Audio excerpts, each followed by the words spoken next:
content.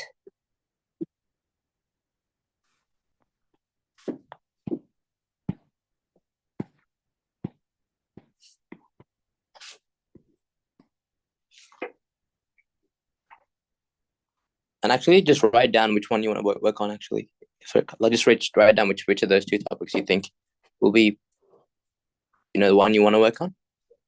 And then just remind yourself to make sure to text me, because when you go home, there's a lot of things you might forget. So decide which one you need to work on, right? And be honest with you. Like, I'm trying to help you. I really don't care. Like, I'm not gonna be like, oh, you forgot to do homework 2 weeks, so it's not good. We're gonna work on this system to improve, right? Just slowly improve. It's just about getting a little bit better this from week to week. And we will have setbacks, but it's about how you respond to those and change your system, essentially. Cool. Okay. In that case, let's go to these concepts. I think what we're gonna do is the power law, essentially. Actually, let's do a recap of everything. Modular arithmetic.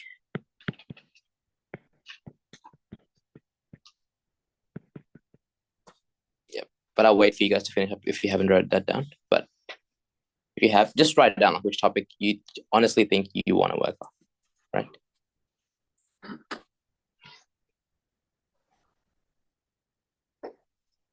So whether it's trying to make, trying to study more, or if that's not the biggest issue at the moment, try to make that studying itself more effective.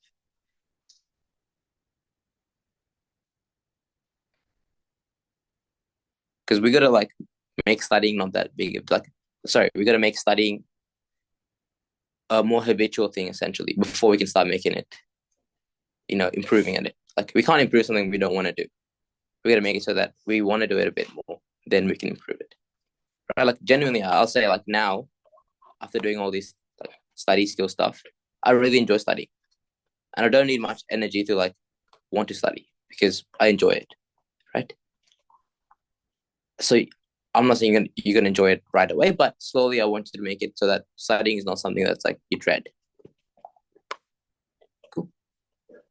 Okay, so quick recap. Modular arithmetic. There's two main topics we discussed. What's the fundamental concept for modular arithmetic?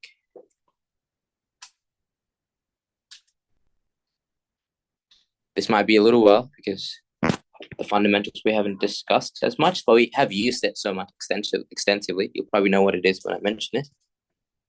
Any ideas as to what this could be?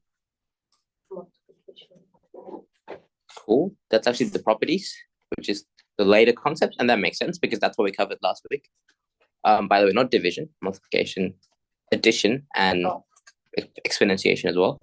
We don't do any subtraction works, but division unfortunately doesn't work because when you divide, you can end up not having whole numbers.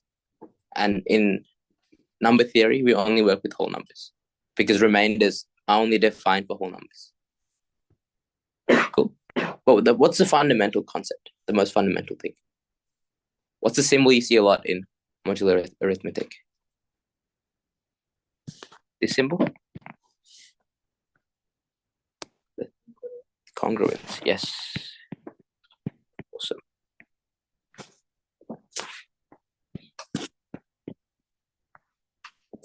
Cool. Congruence. And what does congruence mean? They have the same remainder. Yep, same remainder. A bit more of a challenging question. What does it mean algebraically? How do we define this algebraically? A equals B or AC equals B, BD. That is also algebraic, but that's algebraic properties. What? Oh, this is the definition. This is not the algebraic. This is the modular definition. But we want to convert to algebra. And what that means is it's an equation. Why is this not an equation? Because this is not an equal sign. This is a congruent sign. A divided by M equals B divided by M. Ooh. Not quite. That would just mean the same. Like, so let's think about that. A divided by n is b divided by n. What does that mean? That they both will have the same remainder. Is that what this means? Think about it. You divide both of them by n. Oh no, you have to subtract the final result from A and the final result from B. So like whatever you get from A divided by n, you have to do A. Ah, yes, you are on the right track. It's the process. The process is division because that's how you get the remainder. But to represent it algebraically, it doesn't look quite like this. But you are right. This is the process way, is to check if they're congruent. It's basically you do long division, right? Like that. I don't know if that makes any sense. But That so, would be, like, I think that's quite there. Because I'm trying to think, a times b over n equals b times b over n. I think this is like equivalence. no, like subtraction. Like subtract. Oh, so like A minus whatever A over n equals B times B over n. a minus a over n. Let's think about this. Yeah, okay, we could go. I think this could be on the right track. We might need to make some adjustments. So let's try some numbers. Let's say n is 5 and a is 12, right? So you're doing 12 minus 12 over 5. The closest you can, it would be remainder 2, so, well, yeah, it would be remainder 2. Yes, it will be remainder 2, but is that represented algebraically here? No. No, but your idea was that, right? Yeah, okay, cool. Representing that idea like that is tricky. So it's hard to represent like directly the long division. So we try to avoid the division like that. But you know the exact idea. It's just representing in symbols hard, right? So again, really good try, because that tells me that you know what it is, right? They both have the same remainder. So another number would be like 17 minus 17 over 5. But we can fix this. We can work with this. This is a good starting point. So Nikolash's idea in words was, well, you have 12, and if you minus the part that's divided out like completely, you get a remainder of 2. So what? But the problem is, I guess this part is not what you wanted, right? 12 over 5 is not what you want. Because it would be like some fraction thing or decimal, right? But what you wanted, which part? the remainder. Like The remainder? to find the number that, so like how many 5s could fit into 12 like that, and then it was like, okay. Can't really explain it. We can just follow the quotient. I guess, yeah, representing that algebraically is hard because, yeah, this ends up being a whole number. But even if you did, like, let's say the quotient of 12 divided by 5 would be what? 12 divided by 5. Like the big part. Just like 12 divided by 5. Gonna fit in 2 times. Yeah, 2 times, right? But does that work though? So 12 fits in twice, and then in 17, how many 5s? 3. 3. Are they equal still? So even that is not quite there. Like what I meant was that if 5 fits into 12 2 times, right? You do 5 times 2, which would get you 10, and then you do 12 minus 10. Ah, yes. 2. And then you'd see how many times 5 would fit into 17, which would be 3. So you do 5 times 3, which would be 15.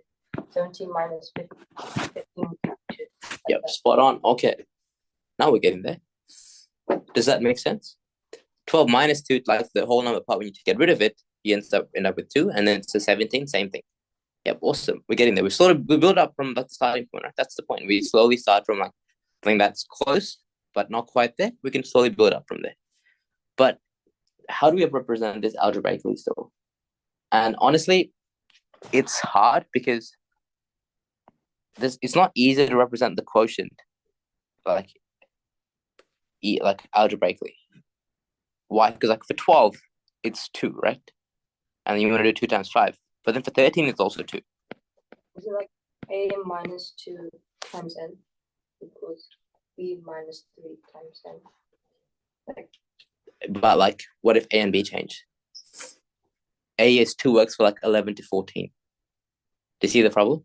And then for like B, 3 only works for like specific numbers. If I go to 105, 106 or something. So it's like A minus x times n equals B minus x times n. Oh, yes. Yeah, I think that's the solution then.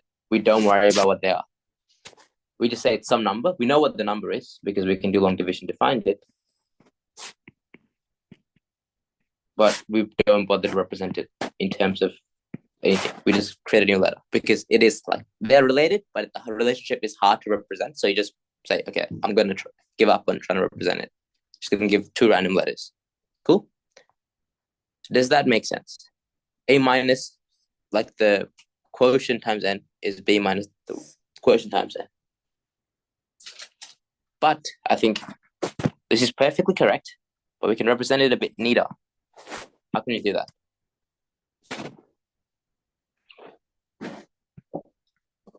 Minus B from both sides. Bring the A minus B to this side.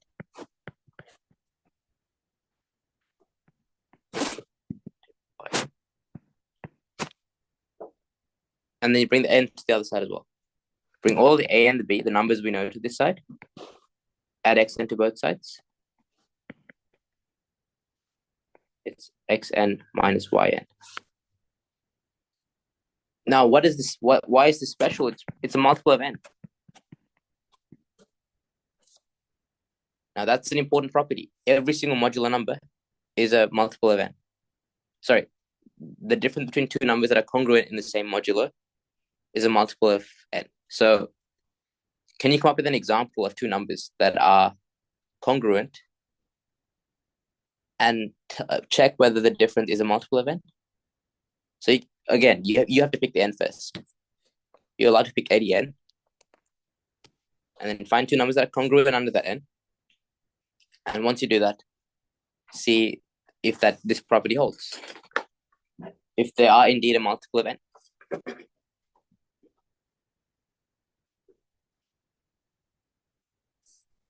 This is a very open task. You're allowed to pick your n. You're allowed to pick your 2 numbers that are congruent. And I just want you to check. And let me know. Share it with me whenever you come up with it.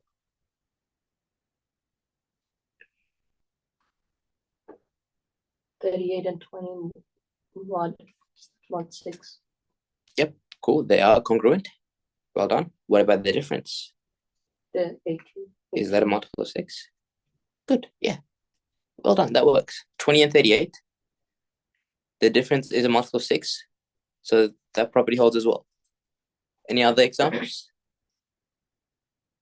Again, you're allowed to pick the mod, right? This is not like, don't just be like, give you a mod. Let's do 11 then. Yep, and for you guys online, Alicia and Ravisha, just send through your answers on chat. So the question is, 1, pick a mod, any mod. Find, yep, go for it. Yep, and their differences. 10. Yep, and they're both congruent, and the multiple of 5. Cool. 164 and 109. Mod 11. 64 and 109. 164 and 109. 164 and 109. And what's the remainder? How do you know they're congruent? They have a difference of 55. Oh, you use the property itself. Yep, cool. Yeah, that works as well. And that's actually the thing. Generally, the properties aren't true in reverse, but this one is. So, like the fact that like if they're congruent, the difference is a multiple of 11, like whatever n is. But the other way also works. If the difference is a multiple of n, they're also congruent. So be careful though; it doesn't work all the time. The property isn't true in both ways, but this time it is. Cool. Anyone else? 16 and 23 mod 7. Yeah. And the remainder for each one's up to. Yep. And does the difference property hold up? Yep. the difference is a multiple of? Yeah, because it is 7. Yeah, cool. And what about you, Sunny? 22 and 10, mod 3. Mod 3, yeah. The remainder is 1. And it's a multiple. It's a multiple because it's 12 and 12. Yep, 12 is multiple of 3. Yeah, cool.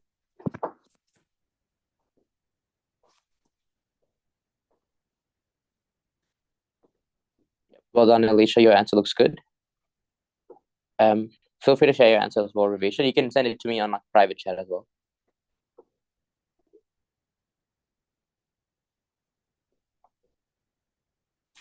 Cool. Does that make sense though? How that property holds up? So yeah, that's an important property to keep in mind.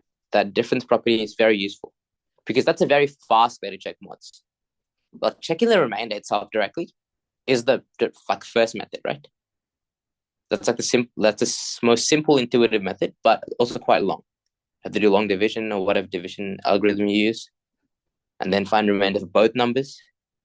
But here we have a faster method now. You pick a number, 13. So let's say I pick the number 13, and what mod do you guys want to work in? I think it's outside. Sorry, there's like an alarm going on. What's that? Oh yeah. Not coming from inside. You sure it's not? It is pretty loud, but I don't think it's here. Actually, it's going to This way. I Swiss. Let me check it. You might be right.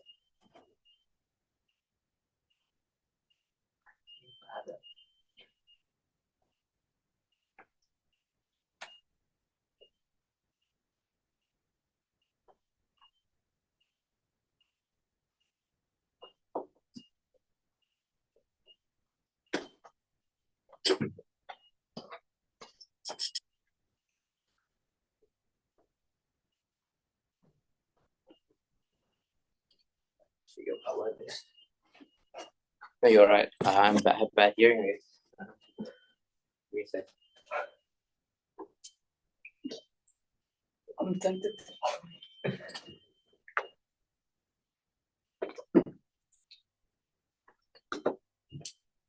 So how was it? It's like 5 over there.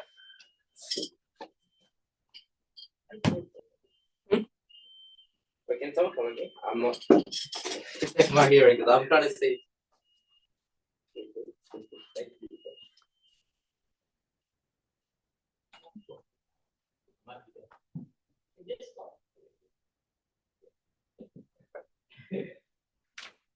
The alarms, work alarms, I did red beeper, but that might be normal. Okay. The red light's gone off now. So maybe it was that. It's off now. If you go there, you can see it's off. Like it doesn't usually show red light because. Oh, does it? It doesn't.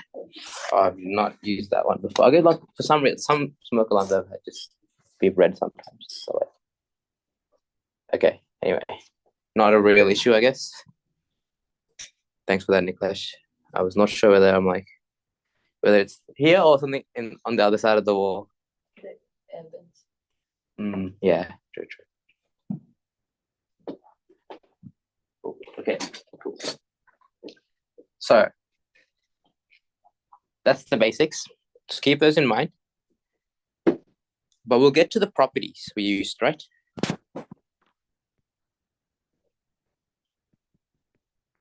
In particular, which property did you guys struggle with? That we've already seen the power law one. It's tricky.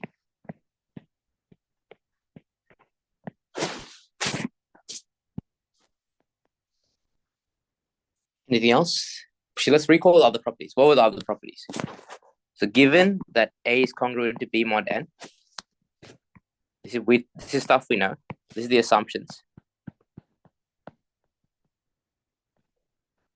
And C is congruent to D mod N. Cool. And do you think these are reasonable assumptions? Why do you think they're reasonable? Because we don't know what n is in this. Yeah, but like I'm saying regardless of n,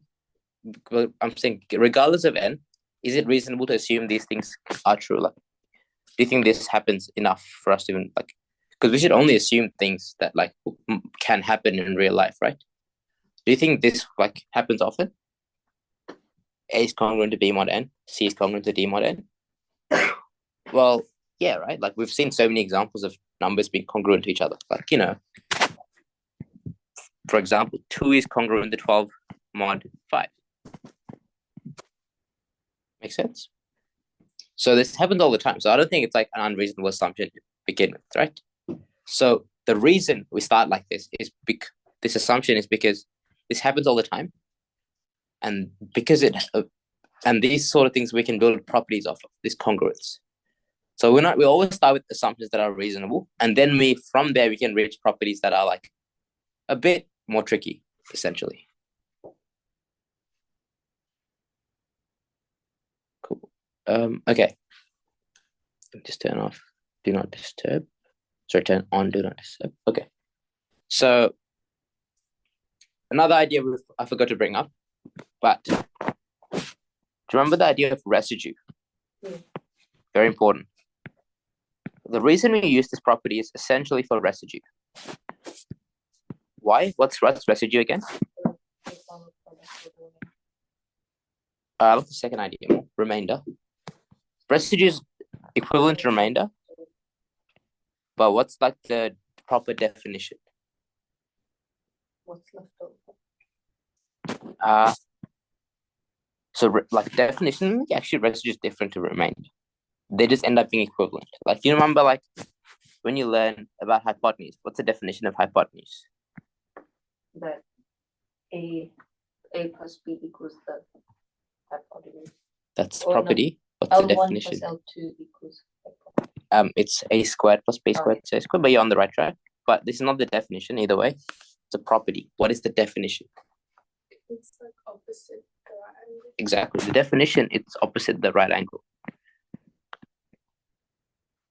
Right? But the properties that come from that, well, is a squared plus b squared is c squared, Pythag, but also, it's also the longest side. The definition is not that it's the longest side, but it's a property of it. So this remainder thing is also a property of the residue. But what's the definition? Does that make sense what the differences are?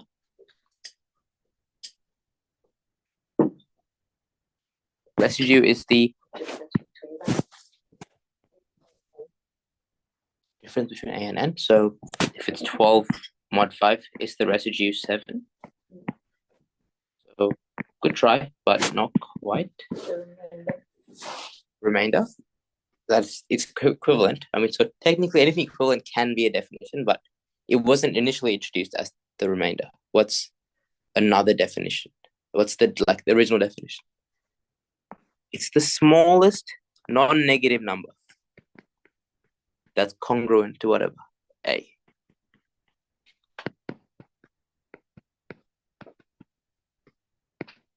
So for 12, the smallest non-negative number congruent to it is 2, which turns out to be the remainder, and it's always going to be the remainder. So saying the remainder is technically correct, because if it's always the remainder, that's also the definition, I guess. They're equivalent by definition. But like they're different, like they're just equivalent things, but they're like defined differently. So it's like you can technically say that is the definition, but it's not quite right. Like you're 90% right if you say the remainder is the definition, but it's not 100% right. Does that make sense? Like if you say the hypotenuse is the longer side of the triangle, you're correct. It's always the longer side of the right triangle, because it always is. But it's not defined as that. It started being defined as the side opposite the right angle, and a property of that ended up being the fact that it is the longest side. So you can define things with their properties as well, but there's still a proper definition as well to begin with.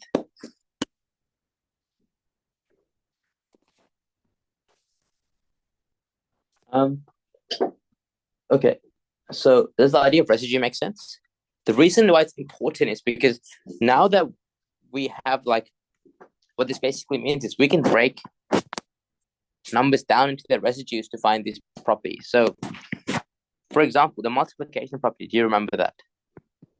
AC is congruent to BD mod N. The key idea is basically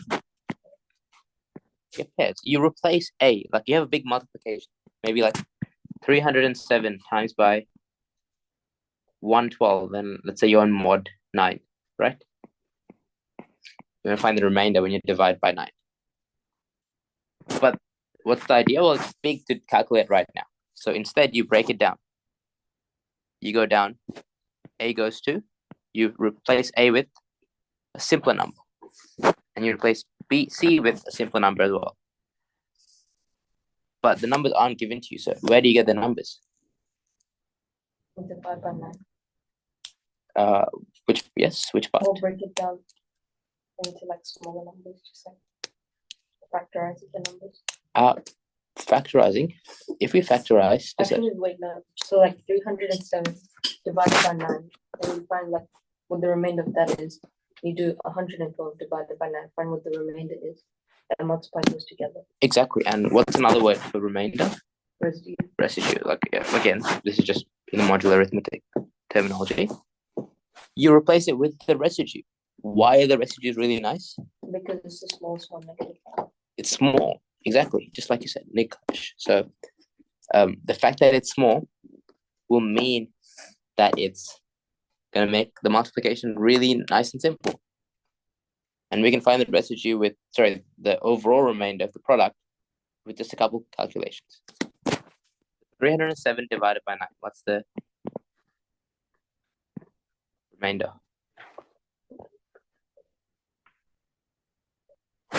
Everyone give this a go. So,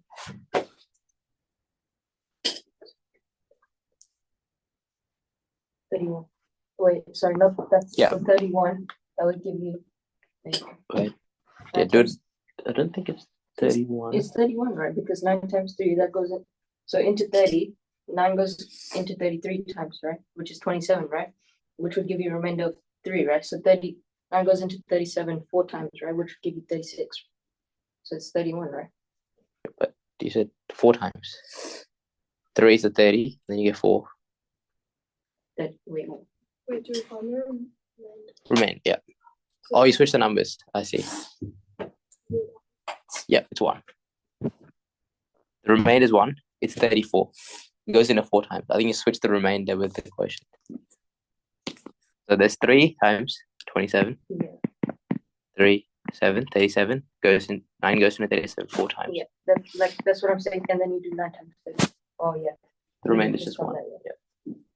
Cool. The remainder is 1. For 112, what would that be?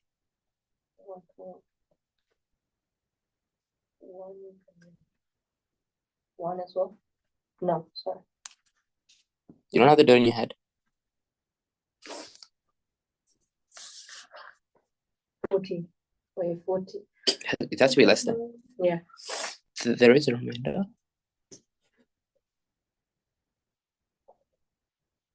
Is 4 times 8? Is it 4? Yeah. 112. Remainder would be there's 1, 9, and 11. 22. 9 times 2 is 18, so it's 2. 4 is the remainder. Like just basic remainder checking. Again, you'll become sharp if you do a bit more problems at home, right? So all of a sudden, it's a 1 by 1 digit multiplication. The remainder would just be 4, 1, 9. And if instead we had done 307 times 112 straight away, very big number, like, right? We got 614. Remainder would still be 4, but we do all this work. I have to do this multiplication. I have to add these numbers. All that effort. And then I have to, add vertically down 4 plus 0 plus 0 is 4. 1 plus 7 is 8. And then I'm going to get bored, right? And then even once you get the number, let's say I get this number, I'm gonna guess something. Okay, I'm gonna. It's 3, 4, 4. 3, Yeah. 4, 3, 8, 4. Okay, cool. Thanks for Clash. 3, 4, 3, 8, 4. Is that it? Yeah. So Yeah. So, well, I think it's right, but let's say even if it's wrong, don't worry too much about it. Let's say this is the number. You have to divide this by 9 again, and find long division. Find the remainder from this. Do you want to do this? sure. No, I'm saying like in a problem. Do you want to be doing this? I mean, No. Yeah, I guess yeah, if you have to, but you prefer to do the other way. So much faster. So that's where the property comes in handy. It's more powerful. It's faster. Like checking these two remainders are a lot easier than doing the multiplication and checking the remainder of the huge number. So that's how we use the property. And similarly, that's where we come into the property with power law. Now, why do you think this power law property works? Power law property is just the multiplication property over and over again. A to the n is just a bunch of a's, right? in replace with B. You just think each pair at a time. You replace one a with a b, you replace the second a with a b, third a with a b, and so on. And you end up with all the a's being replaced by the b. So you can use this property now. So that, again, and think residue. Always break down to residue, because when you break it down to residue, the number becomes really easy to work with. So a simple example before we jump into the homework one would be like, what's 15 to the power of 20 divided by 7? What's the remainder? 15 to the power of 20. Yep. Find remainder.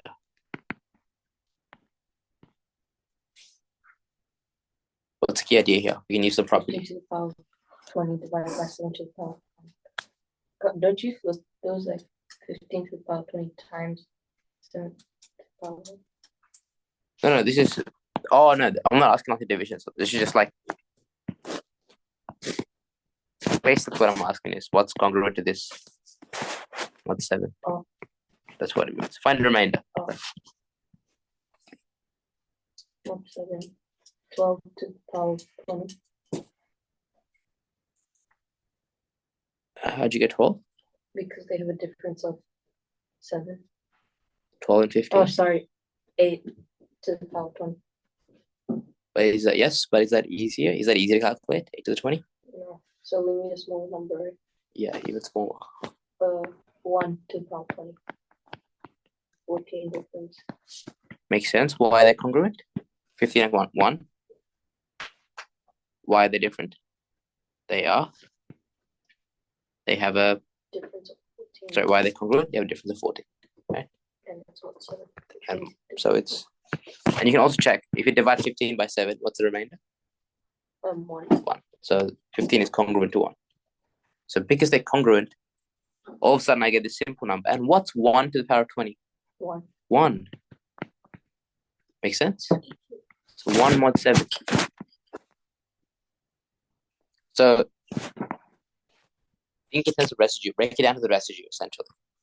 So here, if we come back to this question, 101 to the 99, it's not super easy. I'm going to give you a different number.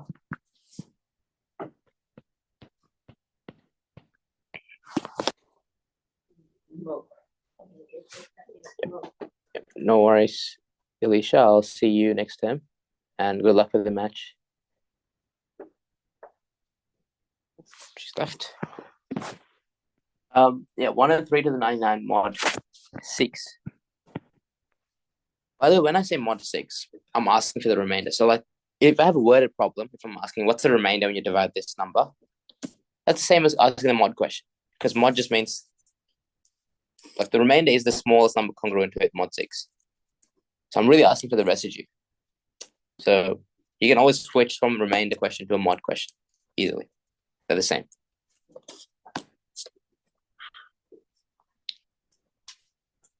Well, what would this be? 103 to the 99, mod 6.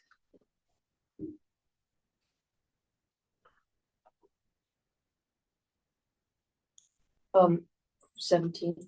Well, it would give you 17 times 6 is 102. So 1. 1, 199 is a difference of 1 or 2, which can go into 6, 17 times. Can anyone verify whether they get this as well? So the congruent, 1 and 3 is congruent to 1. You got that? But then after that, we apply the property. The property says if they're congruent, A to the n is congruent to B to the n. What's the reason? All I'm doing is I'm replacing every single 103 here with a 1 because every single one of them, those pairs is congruent, right? There's 99, 103 has been multiplied together. I'll go one by one. 1 and 3, 1. The second 1 and 3 goes to 1. The 1 and 3 goes to 1. I replace all of them, but since they're all congruent, the overall mod value hasn't changed. Okay, now this is one I want you to do alone, and I want you to show the full working. And I don't care. Go to negatives, right?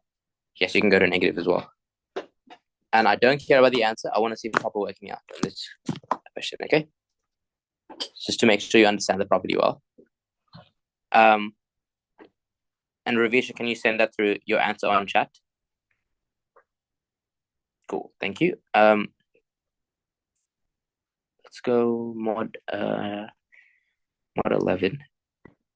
23 to the 45 mod 11. Okay, I'm going to ask it as a word question. Find the remainder. Oh, sorry. Find the remainder. When 23 to the power of 45 is divided by 11.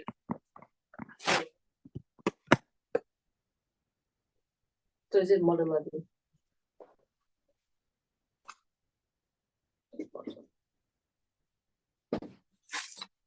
Proper working out. I mean, the answers most of the time going to be the same. Your answer will literally never change essentially for these questions. Why? Because you're trying to find the smallest integer that's not negative. Yeah, but the thing is, the thing with this question is that number is usually the same. It's usually 1. I'll be honest. And then you just have to find the next one. Because it's almost impossible for any other number. Even if it's 2, if you take it to the power of 20, it's already huge. Okay. So 1's the only number that stays small. It just stays at 1. Okay. I want to see the working out though. Yeah. Pretend you're gonna. Yep. Yep. Okay.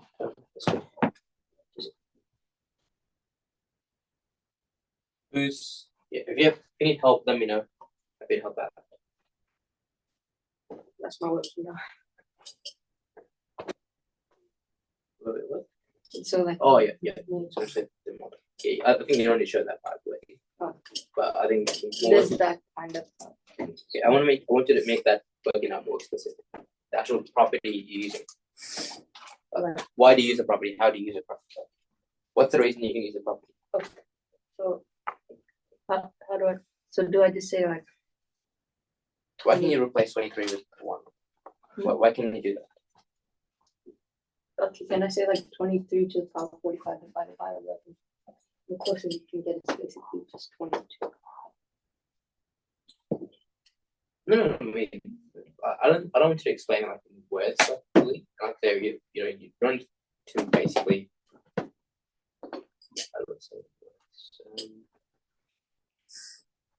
So you don't need to describe it. Essentially, you want to.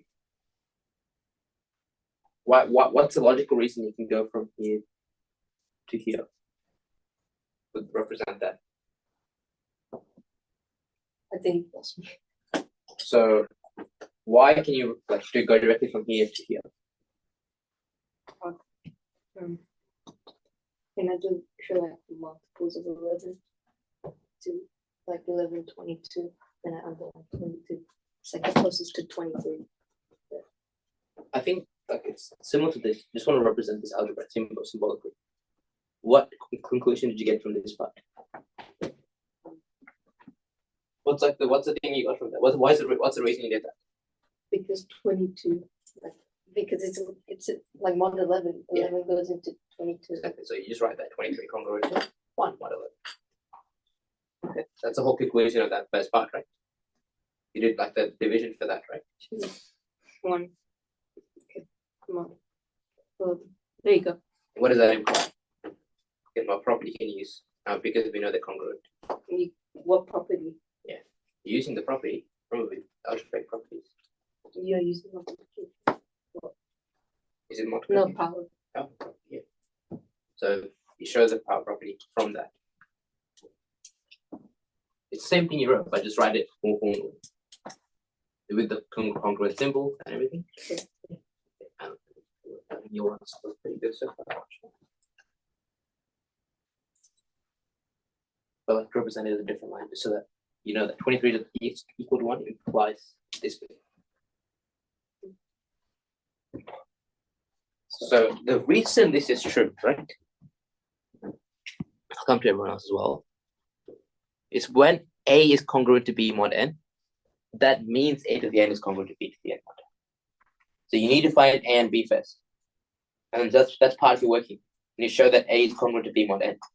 And then once you have that, you know that A to the n is congruent to B to the n mod n. To show that in your working essentially. So I think if you're communicating this with someone, if I see that, I don't know where you got that from. You had your working with and you wrote over it. So I don't know how to think as someone else is going to read this. How will they follow it essentially? Like, so I don't care if you like show the long division working out because again that's basic, but the actual use of the concepts here is important. Which property are you using? Make that clear. But like pretend someone else is going to take a look at your work and reading it.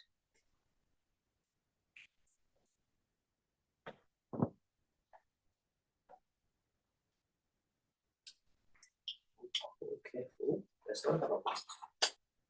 How is the subtract this? So can I? So I just erase that. Yeah, if we could work it like that, we don't need that mod property. Wow. We're using the mod property as a result. I don't have a row. Oh wait, I do have a I'll come back. I'll show you what I mean. row. But you know what I'm going with it. Yeah, your answer is perfectly correct. I just want you to represent it using, like, make it clear the working out, make it working out clearer, and because when you do that, explicitly mentioning the properties, your understanding of the properties will be very well. Cool. This is right, but what led you to this? This is 22, which is correct. Yes. But the difference of these aren't 22, right? The difference of 23 and 1 are 22. Not 22 to the power of 45 and 1 to 45. So why are they also congruent?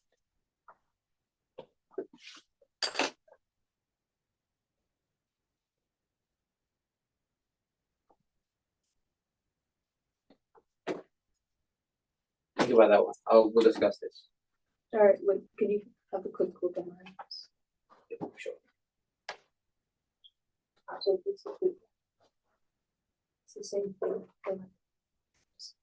It's not you. Your ideas are right. It's not again your work now. It's got plenty of work now in terms of calculations. All I want to say is the difference between these two is 22. But what about these two? Why are these two also congruent? I don't want you to give me full justification. It's what did we talk about in class? That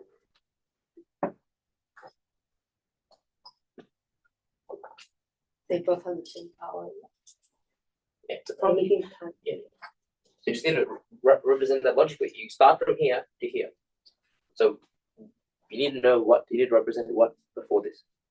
What directly leads to this based on the properties you talked about. It's not on screen actually, the part you need. What's the assumption?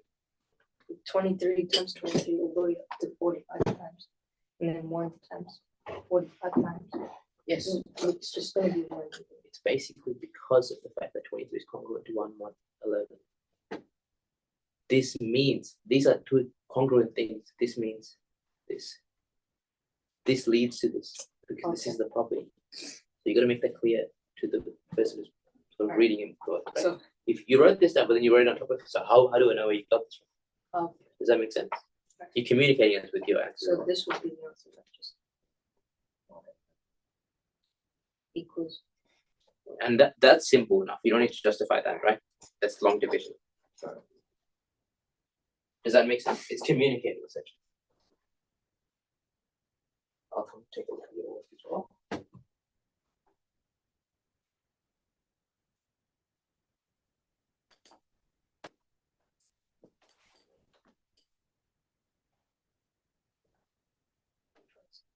Careful.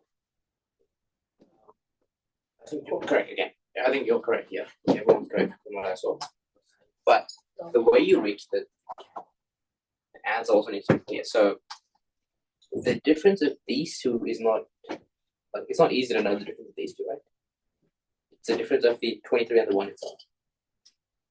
That's the base, not the actual number, overall number, right? So you know that the difference between 23 and 1 is 22. That means 23 is congruent to 1. Yeah. But why are these two congruent from that?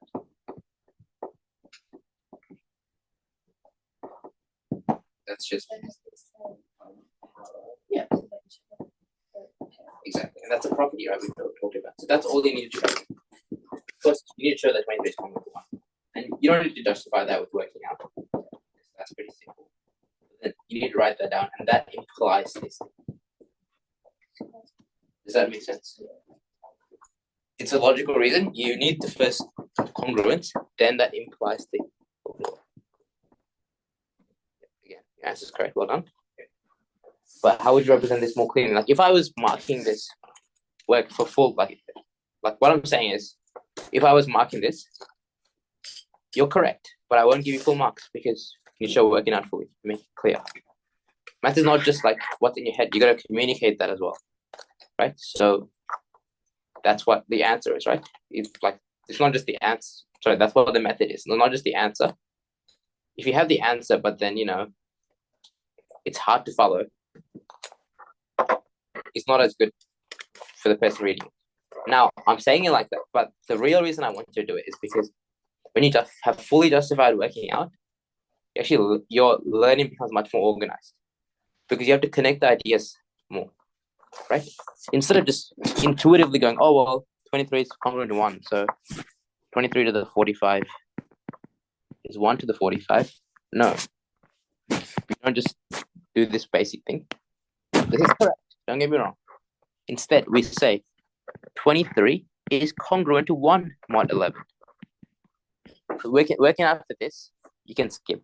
It's not that big a deal because, again, like at this level, long division is not like the, be all end all. We've done that so many times. You don't need to worry about showing that. Like, you don't need to show addition working out, right? You don't go, oh, I counted with my fingers to add, right? You don't do that anymore. Same with division. At this point, division's simple, right? So you can skip the working out for the division, but you need to show this. This is not a simple, trivial step. Congruence is a new concept. You should not just be like ignoring it. They are congruent. And because they're congruent, what is true? That no matter how many times 23 gets multiplied, it'll still equal. Yep. No matter what the power here is,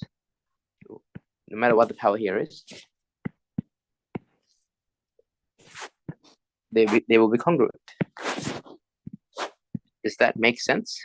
Why? Because of the property. And you understand why the property works. I don't want you to fully prove it again, but you just need to show that this is not a trivial thing.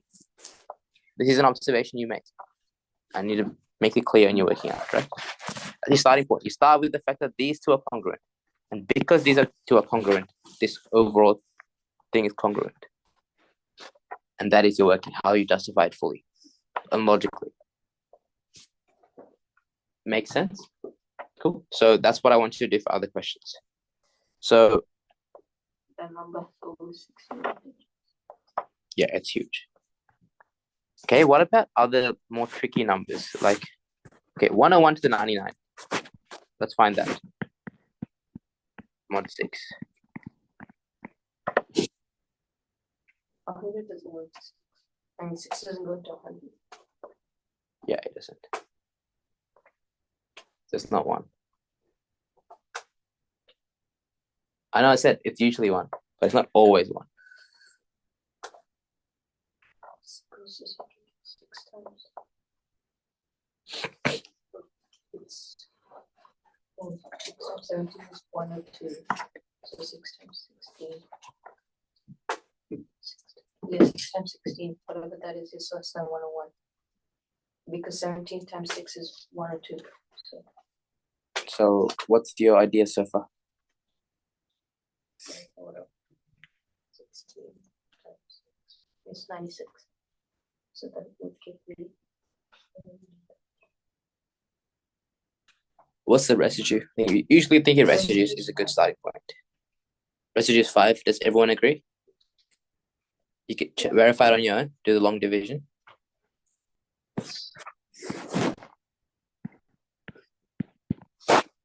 Like this is not working out. You can put it aside, right? Like this is just rough working, not part of the proper answer. But I think clear observation, make it clear. 101 is congruent to 5 mod 6. What does this imply? That they have the same remainder mod 6. Yes, well, I'll imply, sorry. They're congruent. Yeah. Sorry, no. I think I'm using implying in a different way to use. So imply could mean like, what does this mean? Or like, what's the next logical thing that we can get from this? If these two are congruent, what property can we use? Power, yeah, right. And then which power are we going to do? 99, because that's what the question asks. Now, it doesn't matter what the power is. It's just in this question, we're going to do 99 because that's what the question asks us. Does that make sense? How we use the fact that they're congruent, use and then directly use the property. That's what I want to represent on your answers, right? So we want to represent that clearly. We got here because of this original fact. And make it clear in your working so that it's easy to follow, but also because then you are thinking in terms of the property instead of this, like a lot of the time it becomes very intuitive to the point where it's like, you remember it for like a few days, but you forget it because you don't like understand that it's a property. It's sort of something you've seen before. You sort of saw the pattern, you try it again and again and again. But instead, if you think more property-wise, you can apply that more generally. But is this helpful to us though?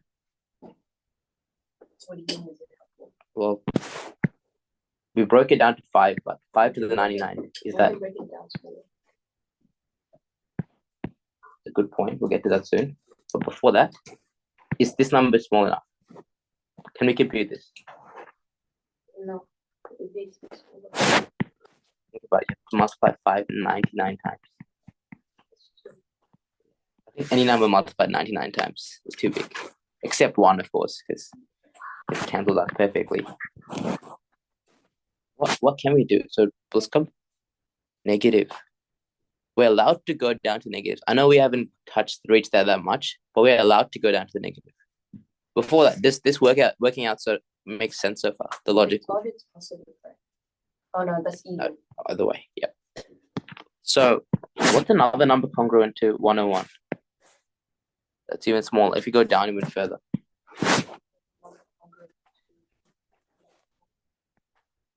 Yep. And how do you reach that from 5? Yeah, so you can always subtract 6, like whatever the mod is, right?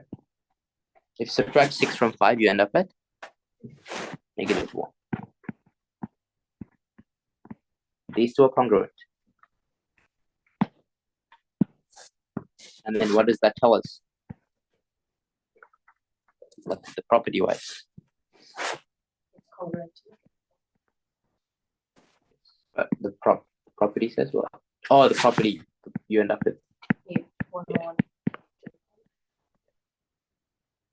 So it's still negative 1 after that. Yeah. Everyone following so far? Tell me if you're confused. I'm happy to go over this and explain. No? They are congruent. Why? 5 minus 6 is? Negative 1. That's why we can get to negative 1. If we just subtract 6 again, you get to the negative 1. Or whatever, if n is 10, you subtract 10. Like whatever, you subtract n number. And then you get negative 1 to the 99, which is? Cool. Represent this clearly. So what's the remainder when you divide by 6? So the question asks for the remainder. Or if the question asks for the residue, this is our final answer.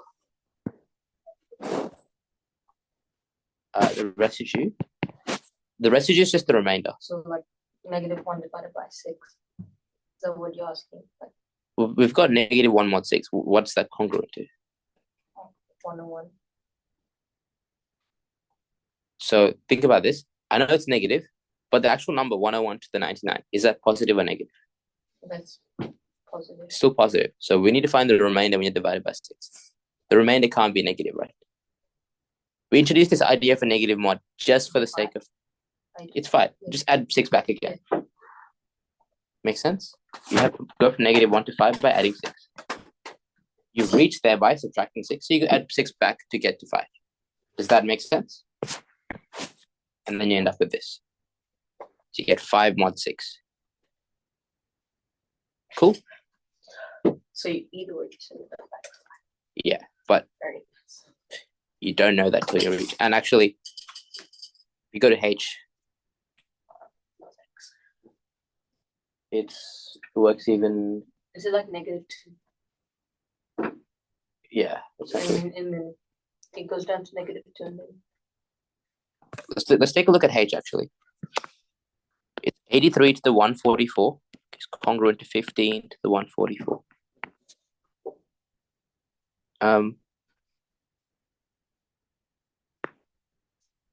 Wait, is this true? Sorry, it's asking which of these is true. Is this true? Like, is this the question? Why is it true? But what about these numbers? Wait, hold on. They only What work. was the difference? And then we can find out if it's congruent to. So, What's that? Sorry, there are 2 people speak there. Do you want to go first? Yep, exactly. That's the key. Hey, I went to these. It's not that big. so like 68 difference. Which is But does that mean they're congruent? if you divide it by 17, it would give you So what's the logical reason? the difference. The difference is congruent to 17. Not the right term, but yeah, its difference is a multiple of 17. Okay. The difference between multiple of 17 is for them to be congruent. So yes, 83 is congruent to 15 mod 17. That implies that they are congruent. Cool. Yep. And yeah, that's it for that. Any questions about this? So the key thing is you need to find 2 numbers that are congruent. And once you have that, you can check whether when you take them to the power, they're also still congruent. Cool. I'm going to give you a 5-minute break, and I'm going to give you one last question, set of 2 questions here, and then we'll start on quadratics just a little bit.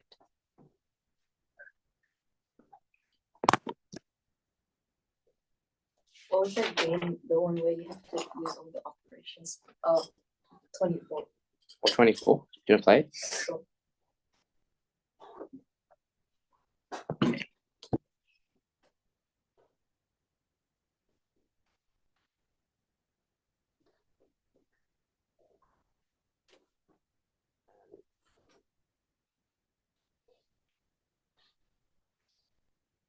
Well done, Ravisha. That looks good. Sorry for getting you back to you a bit late.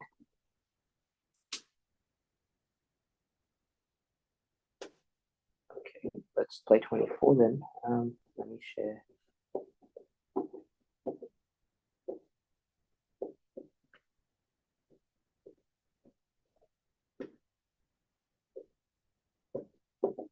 Are you guys doing anything for the break?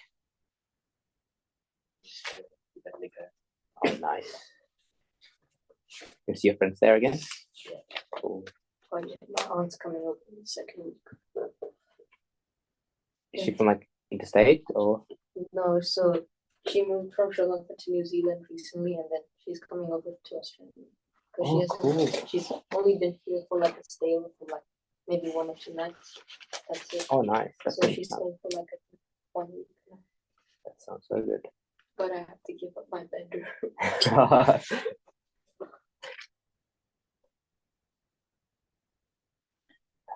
Yeah, it'll still be fun, right? Oh, I get a movie called 24 when I search it up. What is it, like 24 hours left or something? Oh, let me see. Let me second. Let me share my screen first. Then we can. These absolutely affect my shoes. PE. Because What do you do in PE? We did so much indoor stuff. we had the oval and it had rained heavily last night and it was really muddy and we Ah. were playing soccer. And then what happened was the ball was right in front of me. I tried to kick it, I just slipped and it fell. And my whole pants got all muddy. And then I got the ball again. I went up to go. I tried scoring. I slipped again and fell.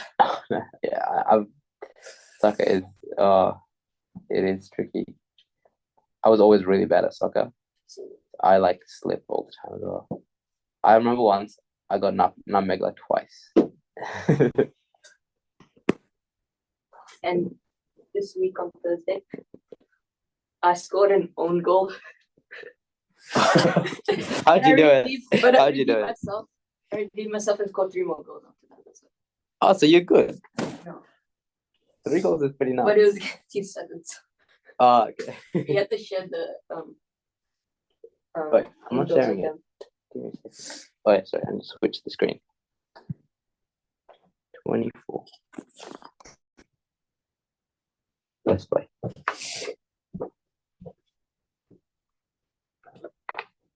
Okay. Here we go. Cool. Okay. Can you see this revision? Again, if you want to play, it's completely optional. Yeah, give it. Okay, got it. Yes. Yeah. What is it? 12 minus 11, 1, 4 minus 1 is 3, 8 times 3. Ah, yes. Who hasn't played this before? Has everyone played? Okay, cool. There's many answers.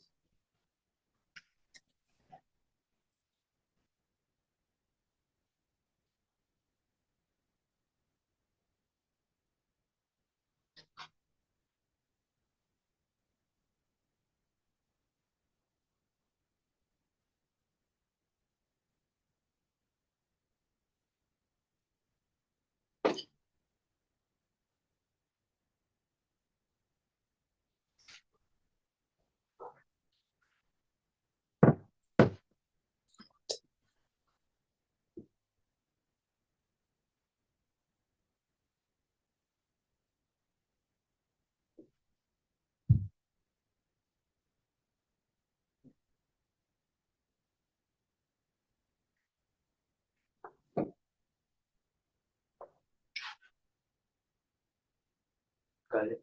Oh, nice. What is it? 6 divided by 3 is 2. Multiply that.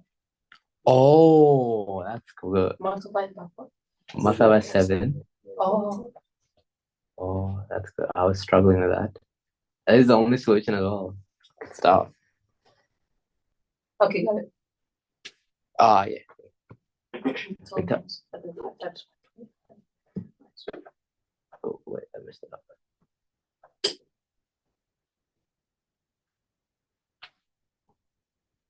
That's fast.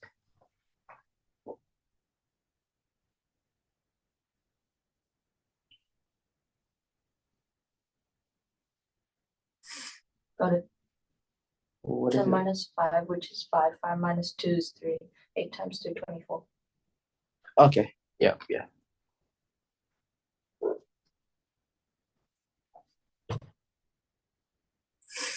Oh, there's 2 answers.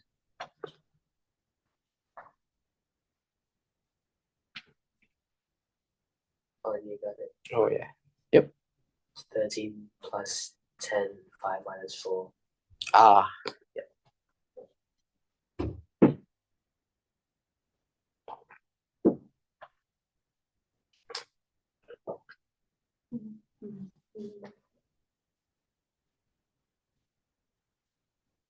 Oh, I think I got it. Just adding and subtract. 9. 9. No, wait, that's so. I was thinking multiplication and I was like, Gonna try the easy one first.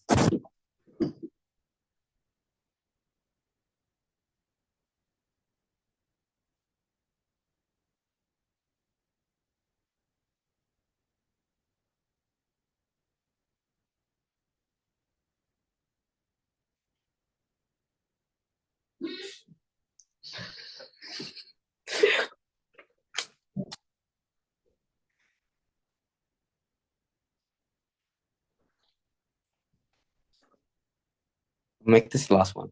Whoever gets this.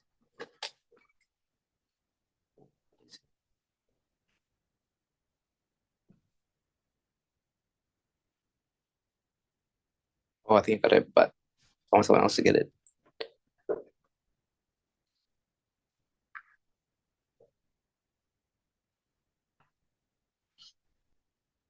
There is multiplication in the way I got it. I'm not sure. There might be other ways.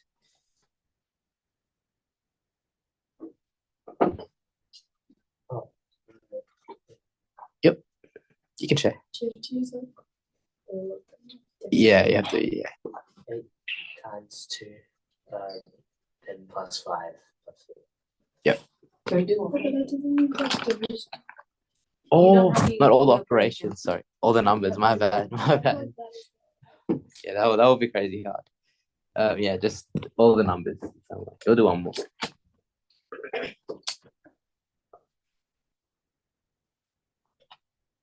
Oh, there was a lot of solutions.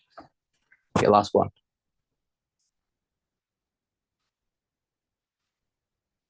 Wait.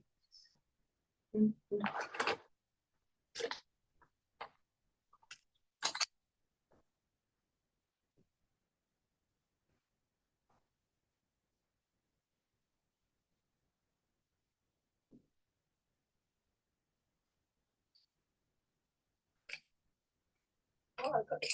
Yes. What is it? 13 minus 11 plus 10. Oh, yeah. No, 13 minus 11. Oh no, you're right. 20 You're close. I think you just times no. You're the 2 times 10 plus two 1. times 10. Ah, yeah. That's a good one. That's pretty hard. That is the only one as well. Cool. So, okay. All right. Let's call that there. 5, 4, No one's getting 3, Come on. 2. Wait, hold up. If you can get it before us, we can stop. Okay, I'll get it before you call it. A lot of pressure on me. I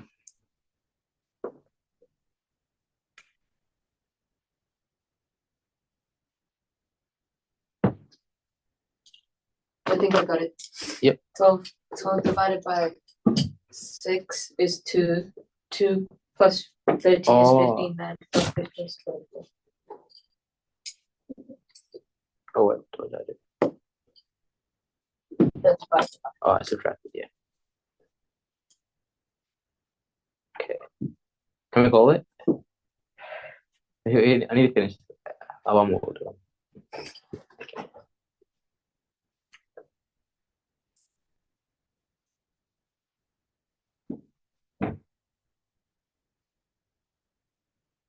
Can't you just add the whole? It's odd. No.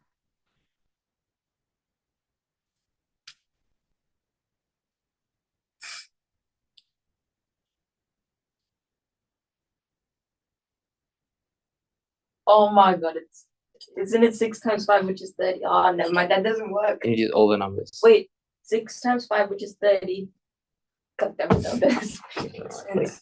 3.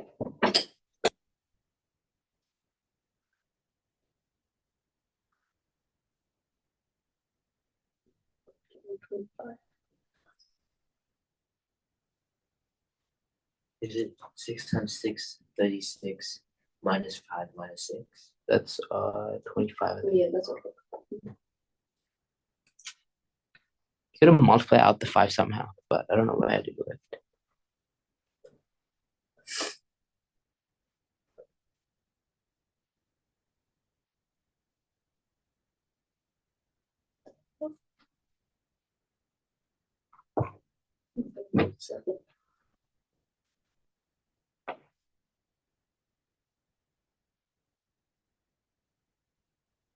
It's just so hard. Oh, I got it.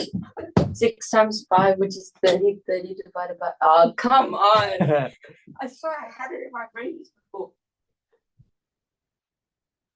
Okay, we might call it No. this. This is actually cooking us. That's 7. I swear I got 4 somehow.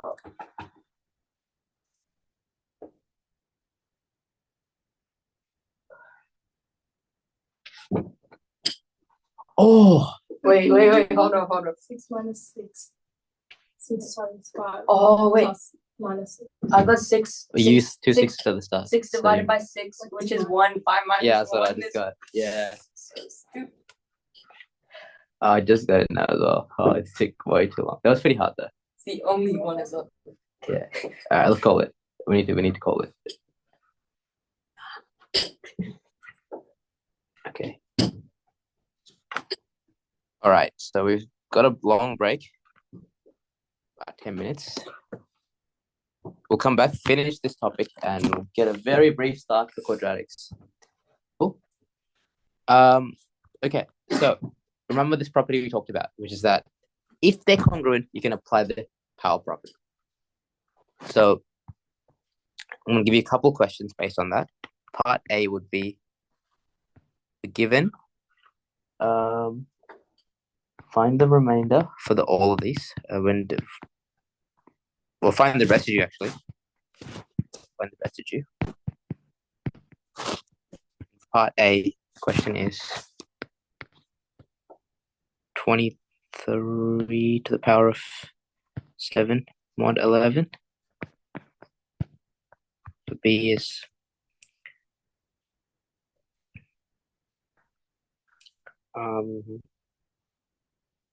26 to the power of 12 mod 9.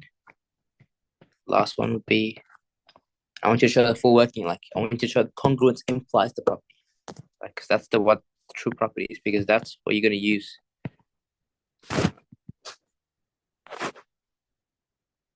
This one's a bit tricky.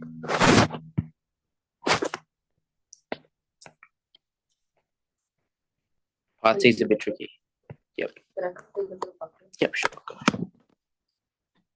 Part C is a little tricky.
Remember, residue is just another word for remainder.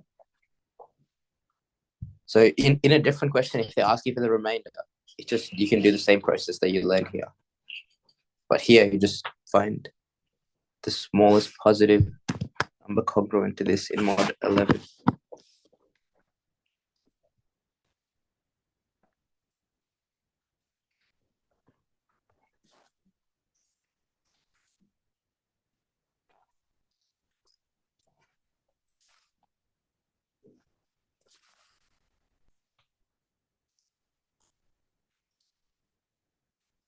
Yep, and Ravish sent through the answers on chat as well.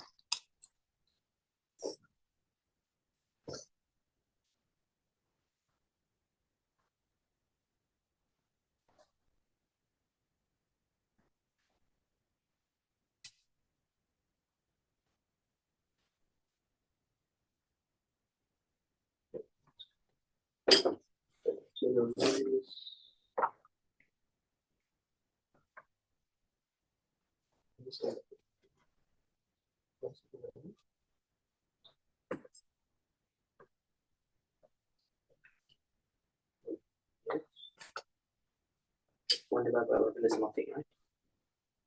So it's like 0. So if you take away 0, p that's left over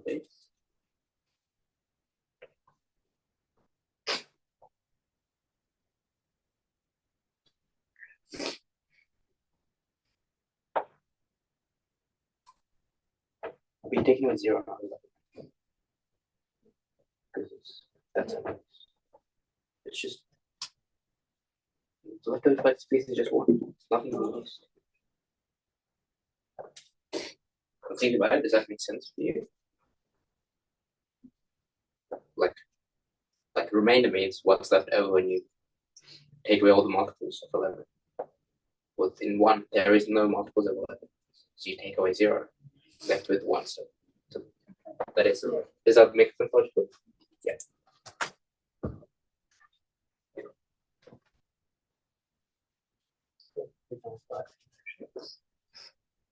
Yep, well done. That looks clean, really good.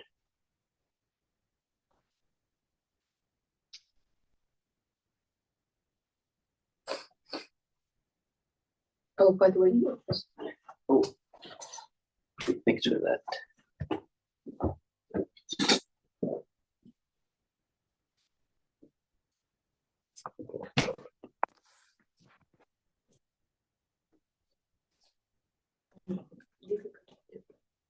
Should connect. Question.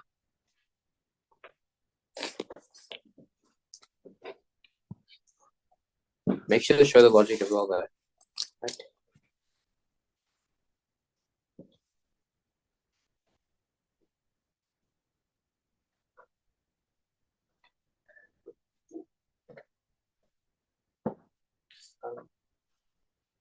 Looks good. Yeah, but what's this middle bit?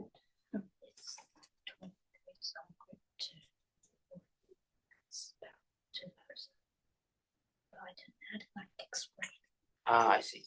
The explanation is actually, I don't need you to explain too much. I just want you to use the terminology a bit to see that. The reason this works is because 23, like, minus 1. What you're really getting from this is the fact that 23 is congruent to 1 without the powers. Just the 23 is congruent to 1. And you need to show that symbolically. Just like, right, 23 is congruent to 1. Right? And that is what implies the power thing.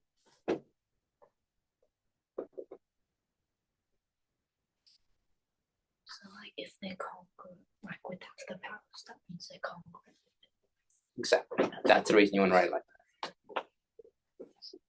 Because that is the property we're using. Cool. Does that make sense? You do the same thing for other questions.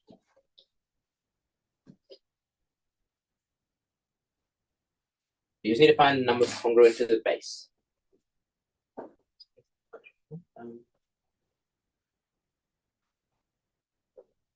great, but I'm careful. 26. Is it congruent to 1? Okay.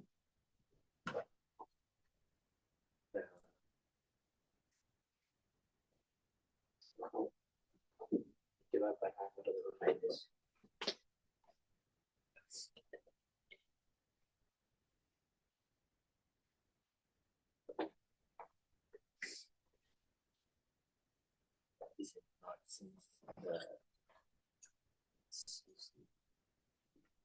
Yeah, and also get like, I know we're using different stuff here. What does congruent means? Congruent means like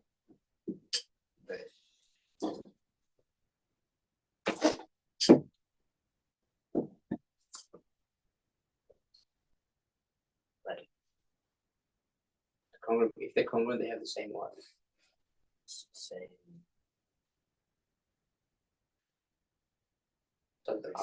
Residue. Remainder. Residue is a idea related to that. Remainder.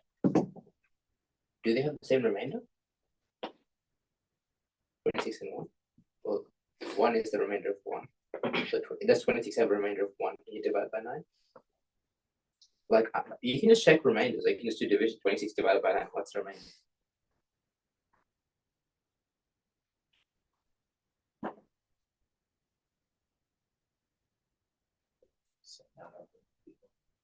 Yeah, it's what? What's the remainder? 8, right? So 26 is congruent to 8 mod 9, not 1.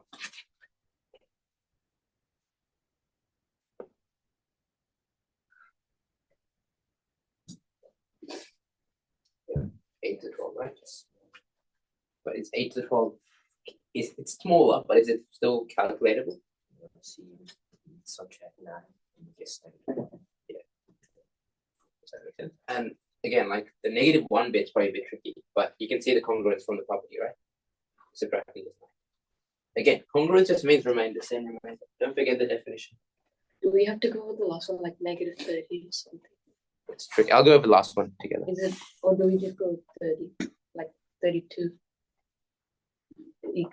Is congruent to 30.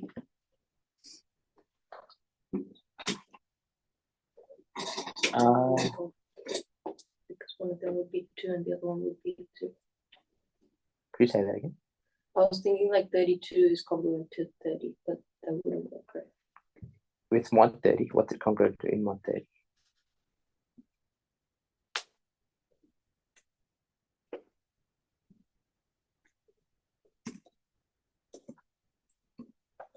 Well, Vishu, you're super close on the second one.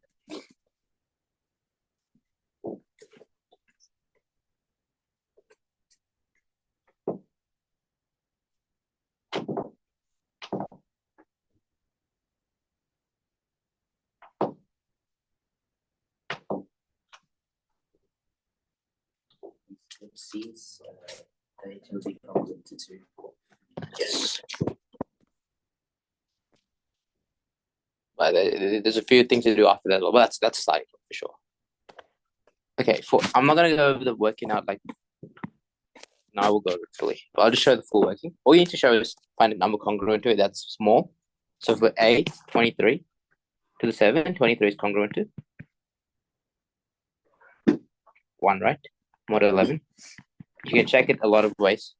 Difference, you can also check whether they're just the remainder directly. And that means it's 23 to the 7 is congruent to 1 to the 7, mod 11.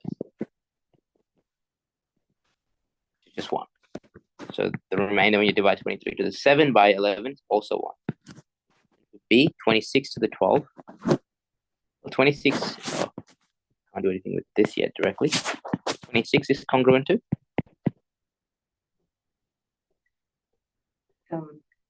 17. Yes, but is that small enough? 8 is a good starting point. Is it even that small enough? Yeah, that's a good point, right? So 8 is pretty small, but even for like as small as 8 is, when you take any power of it, it gets big very fast. So you go even further down, one more, 26. I'm going to 8 minus 9, which is -1 mod 9. And that means 26 to the 12 is -1 to the 12. Yep. And that is the answer of 1. Now, a lot of people got 1, but do you see if we didn't do the working out, how we could easily make mistakes and still get the right answer? That's why showing the full working out is important. You identify your mistakes, not just through the answer, but also through the process. That's the better way to, and you can apply this to your homework as well, right? Take a bit of extra effort to actually show the full working out so that you make sure the entire process is correct and not just the answer. You can get the correct answer with the wrong process. It's not super likely, but it can happen decently often. So you want to make sure you do it.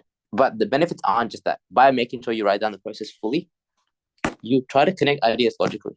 And that's super important because they're all just ideas, right? Like all these things that I'm teaching you that are like pretty hard for you initially and pretty hard for everyone initially was intuitive to someone else because they came up with it. So they had some logical reason to come up with it. So try to get to that logic. Does that make sense? So if you're just sort of memorizing things, you're going to forget it very quickly because your brain doesn't like memorization. So try to understand it, and actually writing out the full working out is a good way to increase the understanding because you have to explicitly know which property you're using exactly. Instead of having like a wishy-washy, be like, oh, I think this is right. This feels right, let me do it. And that works sometimes, but when it gets hard, you're going to forget it. Okay, C, this is a tricky one. And the first step is simple. 32 is congruent to what mod 30? 2. That's okay. But here's when it gets a bit annoying. 32 is congruent to mod 30. So that means 32 to the 25 is congruent to 2 to the 25 mod 30. But 2 to the 25, is that easy? No. What if we go one down to -20? Yeah, it gets even worse. So 20. 2 is the smallest we can really work with. Sorry. So 2 to the 25 is the smallest. So we can't directly calculate this. There is a trick though. Any What if ideas? you went up instead and then like find a bigger number? But that would actually just get you the same place. A bigger number gets harder, right? No, I was thinking like if you went bigger, then minus down. I was like, wait, that doesn't do it. Yeah, then we come back to 2. Yeah. Yeah. We just go up to all of a sudden we hope we get a more different number. We add. Not quite. Yeah. I mean, again, gotta throw out ideas. Some of them won't work, some of them will work. That's just the nature of this. Any guesses? Do you subtract 2 by 30? But then, oh yes, that was the initial idea. But then, what do we get if we subtract 2 by 30? And is that nicer to work with than 2? No. Right? Yeah, like before the reason we subtracted was because it got us to -1, and that's pretty nice to work with. But here we get to a pretty ugly number. Instead, here's the trick. It'll make a very it's not like this is a trick. Like there is a trick here that is not like there's no rule for this. Just going to make an observation. The observation is this. Is it? Just gonna guess check a few things. Why is this special? Oh, is it because like you can Just 32, but sorry. What's 32 mod 30? 32 more 30 remainder 2. Look at this here. 2 to the 25 is equal 2 to the 5. 2 to the 5. Power loss. What's 2 to the 5? 32. What's that congruent to? I mean mod 30. Yeah. 2 is congruent to. And 2 to the 5 again. that's We break it down that's- again. that's- And that's pretty easy now. But It's not easy, it's a trick. But you just apply the congruence properties, but with a trick. So the key idea is basically, if you were to show this working out properly, 32 to the 25 is, we make this observation, 32 is 2 to the mod 30. That's our initial thing. So we can always use this property again and again. And then we get to 2 to the 25 because of the property. And then 2 to the 25 is 2 to the 5 to the 5, mod 30.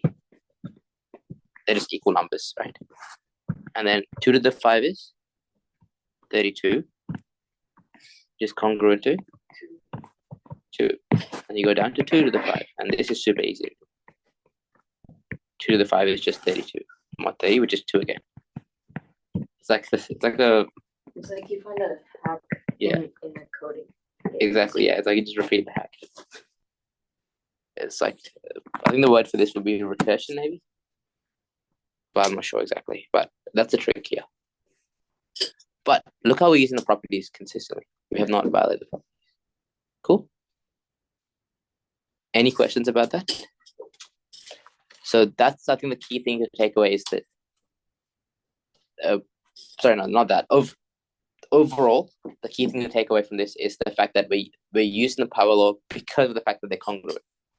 And reflecting that you're working out will be a good way to make that more memorable for you, right? Instead of just writing the answer. As second thing, all of you, I want you to send the homework on the Discord, and I'll give you feedback on that. Cool. And yeah, before you go, one last thing. We're not going to do quadratic, but I will introduce it. It's like a little thing. Okay, just so that it's in the back of your mind. So quadratics. Any ideas what this could be? Something to do with 4. Equations, yes, there is equations. 4 like addition, subtraction, like including all this or something. Well, I actually just realized it's not really 4 as much. Because it says quad, so No, you're right. That's what I'm trying to see. Why is it 4 quad? It actually is equations, but with a power of 2, not 4. I'm not sure why. wait, what do you mean by quad? So you've seen equations, linear equations so far, right? Yeah. So you've seen 3x like -6 is like 5x -7, for example. In all of these cases, you get this term where the power of the variable is 1. When you get to quadratics, you add another term, which is a term with the power of where the power of the x is 2. So quadratic equations could be like 5x squared plus 3x minus 6. So you're allowed to have the linear terms are allowed, but you can also have this squared term. So 6x cubed minus 6. So 8x Cubed. yeah minus 6 equals 10 plus 6, which would give you 16.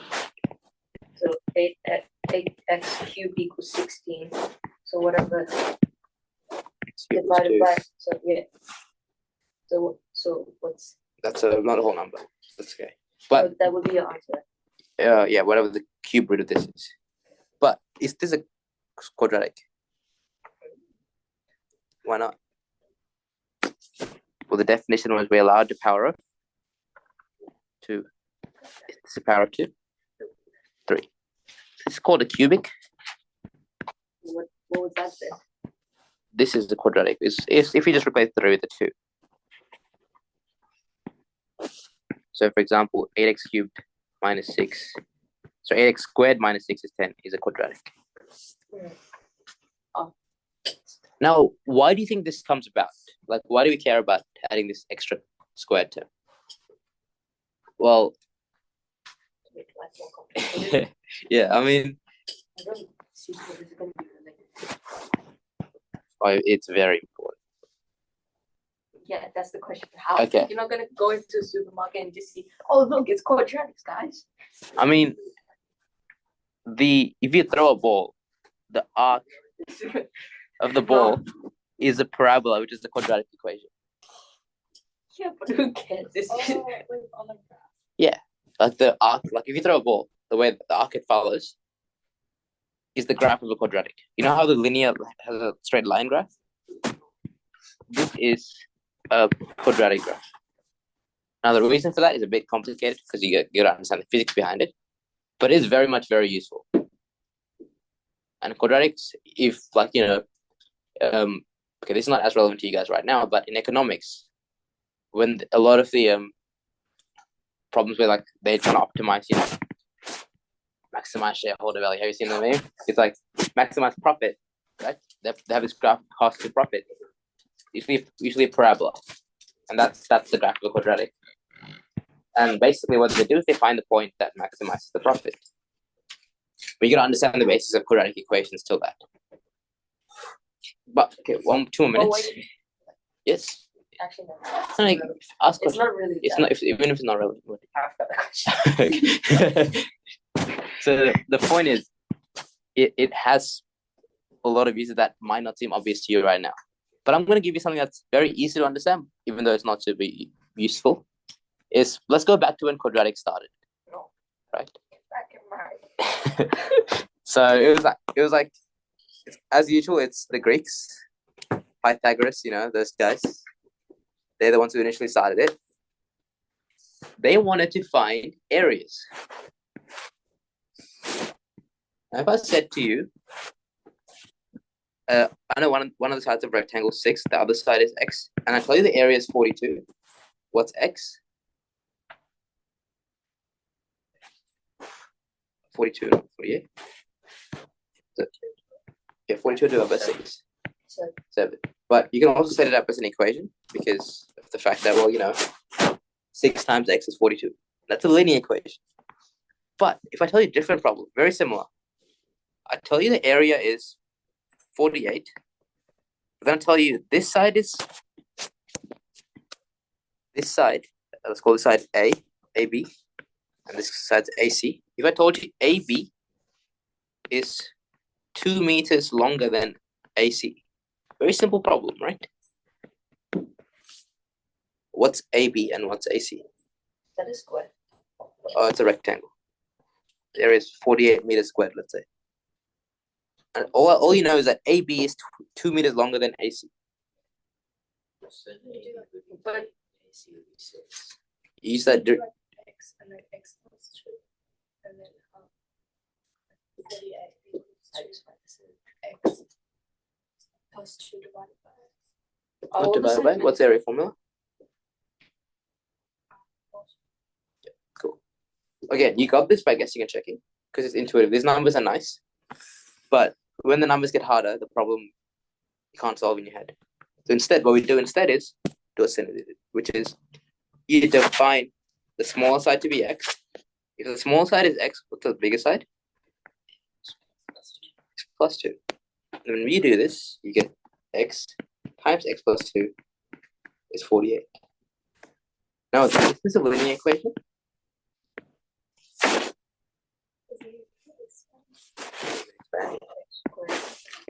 Squared plus 2x is 48. X squared.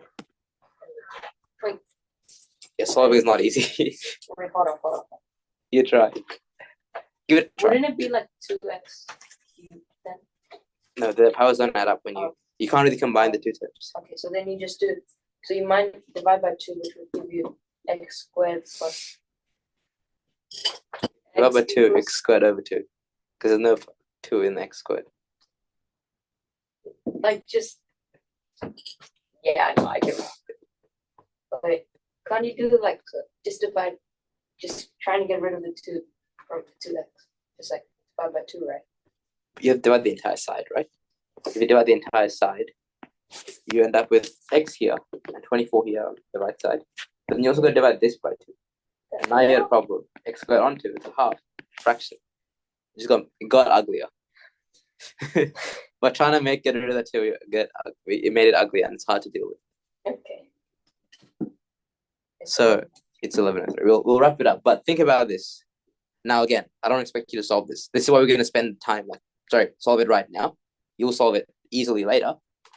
But it's not as simple as just like solving it by like rearranging an elimination type of things. We will need new techniques because like these two terms don't cancel out and they're different from each other. So we're going to need new techniques. But have a think about that. Because it's a very basic problem, right? We just changed. Instead of having like before we had one side and the other side with the area, but now we know the relationship between the two sides instead of knowing any sides. And just by doing that, we made the equation a lot more complicated to solve. So that is where the original motivation for quadratics came from. And then later, like literally this problem was solved, but not properly solved for like hundreds of years. And in the 1600s, I think they started to solve the different types of quadratics. Like this guy made a book about the 6 types of quadratics. This is how you solve the first one. This is how you solve the second one, third one. And then later on in the 1700s, this other guy was like, no, you can solve all of them with one formula. And then they develop it more and more. So it's not a super easy field. It's not super intuitive, but once you have the ideas, it's not crazy either. But think about this problem. Cool? Okay. I'll see you guys next term. Enjoy your break. The homework will be the same worksheet as before because there's plenty of questions on there. And I'll send it through again, but it will be the same. All right, I'll see you guys next time. Enjoy your break. Oh, yes.